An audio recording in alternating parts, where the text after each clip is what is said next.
Hi, today we're in Renwood's laboratory. One of the most important things about making wine is making it taste good. And a lot of that depends on the grapes you get, how you handle the grapes, the types of barrels you get, the way the grapes are processed and handled, how the wine's stored, when it's bottled and how it's bottled. But all of that really is kept in check by our laboratory. We do innumerable checks. We have over 40 different lots of wines at any one time. There's 3 vintages up to 4 vintages in the cellar at any one time.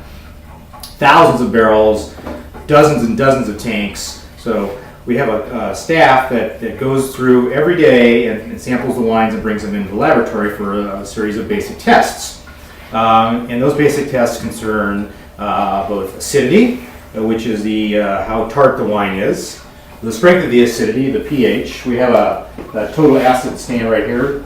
This is Laura, our lab manager. There's total acid lab stand here. We're using this to titrate the wine sample, and we can, by knowing how much we add, we know how much the acidity is. We can do pH, which is again the strength of the acidity. This is a meter here with a little glass bulb, and you put it in there and reads the pH. pH should be between 3 and 4 approximately, depending on the grape variety and the stage of the wine.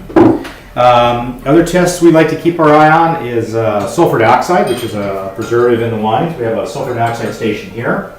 And one of the last ones we like to do is volatile acidity. It's very important. The vinegaritiness that comes from when wine spoils, so it's important that we watch that.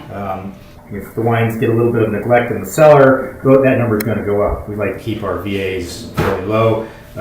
There's always a certain amount that gets generated by normal yeasts in the wine, but only under really extreme conditions when you have a very high number on that. So one last test we probably look at is residual sugar, and the other one, the complementary test, would be malic acid. Those we use a little bit more high-tech. This is just straight wet chemistry for these tests, as you can see.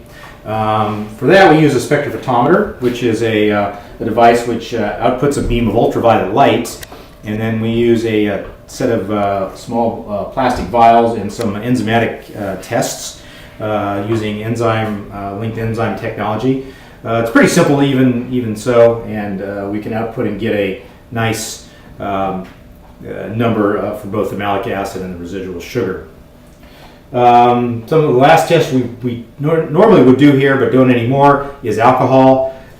We found that because of our elevation here in the foothills that we can never get a really good number on the traditional methods of running for alcohol, so we just send all of those out to an outside laboratory and let them run that. There are dozens, if not hundreds, of other lab tests you could perform. It just depends on what you're trying to get. You can look at the amount of the phenolics, the colors, the tannins in wines. You can look at other chemical constituents or contaminants that could possibly be in there from inadvertent use of some chemicals in a vineyard. There are tests for exporting wines that different countries have different types of tests that are required for that. So many more. Those we won't do in-house. We'll send those out. There are a number of outside laboratories in the wine business. We use one called ETS over in the Napa Valley. They're a very good group. One of the reasons is why test. Well, one of the things, as I said earlier, is you want to keep an eye on these wines. And yes, they taste good, but oftentimes they need a little help here and there. So we run a test. We make a decision. For example, sulfur dioxide in barrels.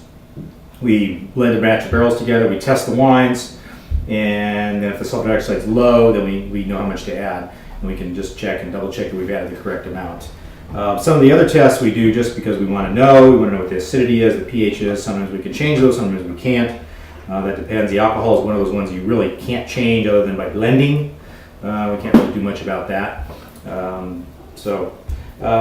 And then some of the other things that we want to do is test for, as I said, volatile acidity. There's a legal limit to that, and if it gets too high, there's going to be a legal consequence. However, that is so much higher than you would want to have in your wine that it's not really an issue for us. So again, the lab at Renwood